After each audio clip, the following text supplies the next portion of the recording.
cita-cita. Pendapat saya tentang cita-cita, mungkin kita sama-sama tahu kalau cita-cita adalah impian seseorang ketika ia besar nanti, atau lebih sederhananya mau jadi apa sih kerja kalau udah dewasa nanti gitu. Menurut saya, cita-cita itu adalah hal yang harus kita gapai dan yang harus kita wujudkan, yang menjadi target kita di dalam hidup ini.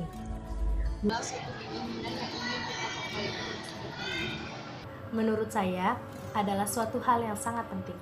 Karena dengan adanya cita-cita, kita jadi tahu akan kemana kita selanjutnya dan akan melakukan apa kita setelah ini. Menurut saya, cita-cita itu adalah impian yang akan dicapai di masa yang akan datang. Cita-cita itu adalah suatu passion yang akan kita capai untuk kedepannya. Ya bisa dibilang tujuan nantinya.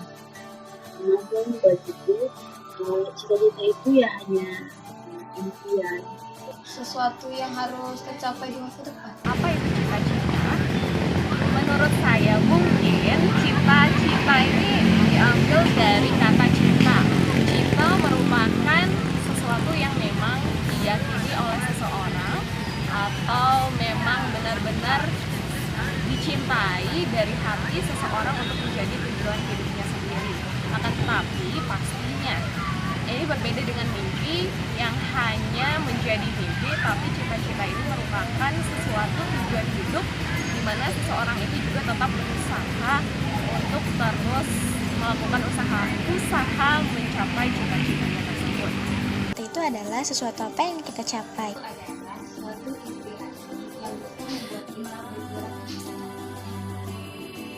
Cita itu sebuah keinginan yang sangat besar yang ingin dicapai.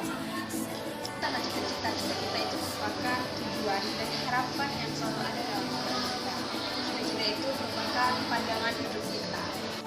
Cita-cita itu adalah sebuah keinginan yang ingin dicapai dalam diri seseorang.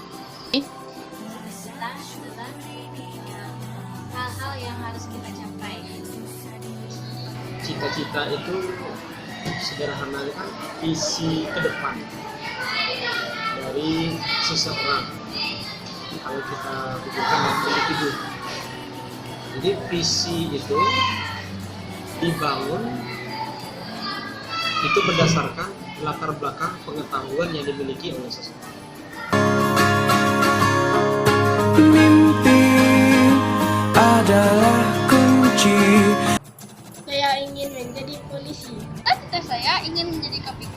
KPK itu adalah untuk memberantas korupsi. Saya ingin memberantas korupsi dari Indonesia ini karena sudah banyak tindakan korupsi di Indonesia dan sayalah ingin memajukan Indonesia dari korupsi. Indonesia bebas korupsi. Siapa cita-cita Mai? Oh, jadi dokter? Enggak. Oh, jadi Pak Guru? Enggak. Ya, es krim? Mau enggak? Mau? Menjual es krim? Nah, mau. Oh my God. Andi, cita-citanya? Astronot.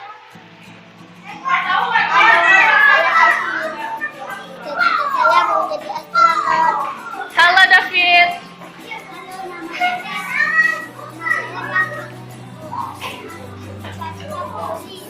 Polisi. Halo. Nama saya Dinas. Saya menjadi Halo. Halo Pak Guru. ini Pak. Cita-citanya apa, Dek? Lagi penuh ya? Dokter. Saya guru. Saya dokter. Ketika kecil, saya ingin sekali menjadi guru. Lalu setelah saya beranjak ke sekolah menengah atas, saya juga ingin menjadi dosen.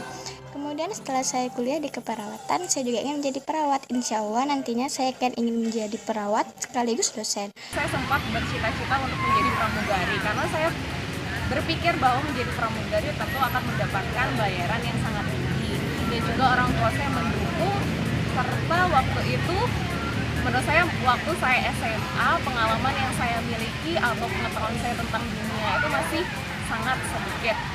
Akan tetapi setelah lulus dari kuliah, mengikuti beberapa organisasi, kegiatan sosial, dan juga benar-benar mendalami apa passion saya pikir ternyata menjadi seorang pramugari itu bukan pilihan yang sangat baik.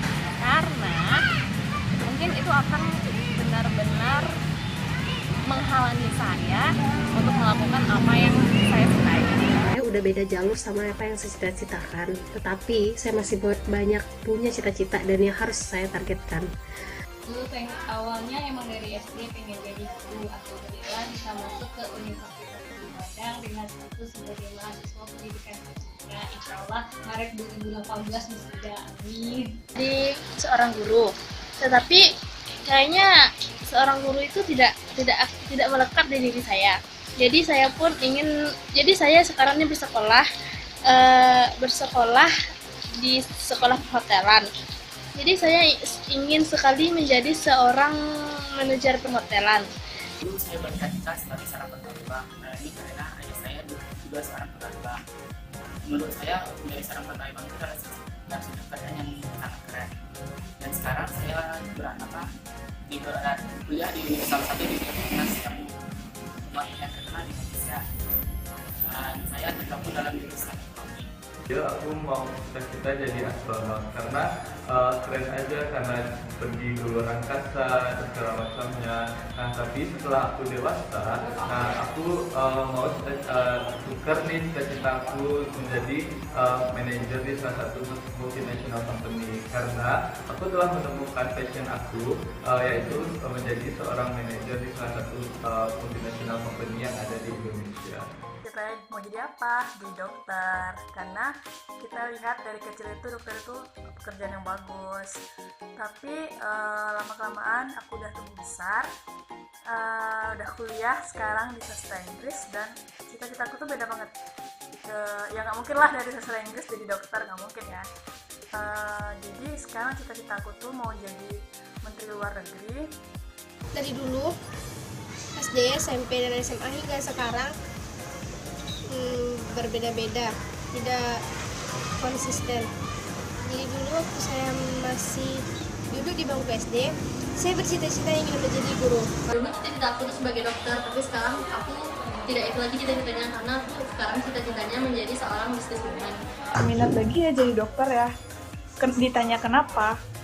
Ya ada beberapa faktor yang buat gue itu nggak bisa nerusin cita-cita gue. Kalau ditanya apakah itu relevan antara yang lama dengan yang sekarang, ya otomatis enggak lah ya. Karena yang pertama itu jadi dokter dan terkait di bidang IPAS. Dan sekarang itu cita-cita gue lebih ke bisnis. Dan ini menjadi cita-cita saya sekarang adalah menjadi pengusaha teknologi. Anak TK ketika di SD cita-citanya berganti. Anak SD ketika di SMP cita-citanya juga berganti. Begitu seterusnya. Kenapa begitu? Yang tadi realistis berpikir dan kemampuan wawasan yang dimiliki itu akan menyebabkan seseorang itu berpikir cita-cita. Kecil ditanya ketika apa itu cita-citanya, misalnya mau jadi apa nanti setelah besar gitu kan, cita-citanya apa, mau jadi dokter, ada yang menjawab mau jadi insinyur, mau jadi profesor gitu ya misalnya. Nah ketika dia besar dia tentunya akan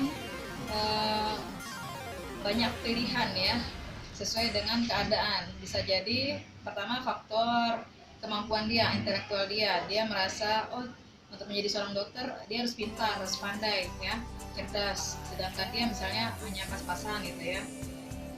Terus yang faktor lainnya adalah misalnya ekonomi. Untuk kuliah di kedokteran tentunya perlu biaya yang sangat besar sekali gitu ya. Terus yang ketiga bisa jadi faktor lingkungan. Faktor lingkungan ini maksudnya ketika teman-temannya memilih misalnya profesi lebih baik jadi guru saja gitu misalnya, atau dibawa keluarganya misalnya seorang guru, keluarganya jadi guru, kemudian dia akhirnya melihat seperti itu dan tertarik menjadi seorang guru. Ada dua langkah yang perlu diperhatikan dalam mencapai suatu angan atau cita. Yang pertama, berpikirlah realistik. Dan yang kedua adalah bekerja keras tanpa mengenal arti kata menyerah. Tidak ada sebenarnya merasa sulit menggapai cita-cita. So guys, perlu diingat, seandainya kamu melangkah, betapapun jauh jarak semula, meski sedikit pasti akan berkurang jaraknya. Namun, kalau kamu hanya berdiam diri saja di tempatmu, jarak itu tidak akan terkurangi. Seseorang yang ingin mendaki gunung sampai ke puncaknya, namun merasa berat dan hanya bicara, puncak yang dilihatnya tinggi itu tetap tidak akan berubah ketinggiannya. Jika orang itu mau bekerja, mau melangkah, meskipun cuma setindak, maka ketinggian puncak gunung itu pun akan terkurangi, meski juga cuma setindak. Demikian pula dengan keinginan dan cita-cita, ia tetap tidak berarti tanpa upaya mewujudkannya. Lalu bagaimana peranan doa? Inti dari doa sebenarnya ada dua. Yang pertama adalah komitmen diri tentang sesuatu yang disampaikan kepada Tuhan.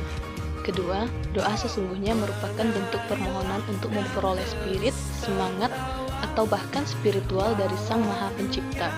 Terkadang ada orang yang beranggapan bahwa untuk menggapai sesuatu itu sulit. Guys, coba kita analogikan pendidikan itu seperti sawah. Jelas lahan tersebut tempat bersusah-susah, berpayah-payah, dan berlelah-lelah, bukan untuk tempat bersenang-senang atau bersantai-santai. Jika petani hanya bersenang-senang, maka tidak akan menuai hasil yang baik. Ingat guys, berakit-rakit ke hulu, berenang-renang ke tepian, bersakit-sakit dahulu, bersenang-senang kemudian.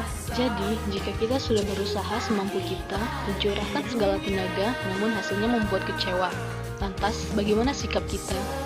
Ingat guys, memahami sepenuh hati bahwa dunia sesungguhnya hanyalah merupakan ladang tempat beramal dan bukan tujuan akhir dari hidup. Laskar pelangi takkan terikat waktu.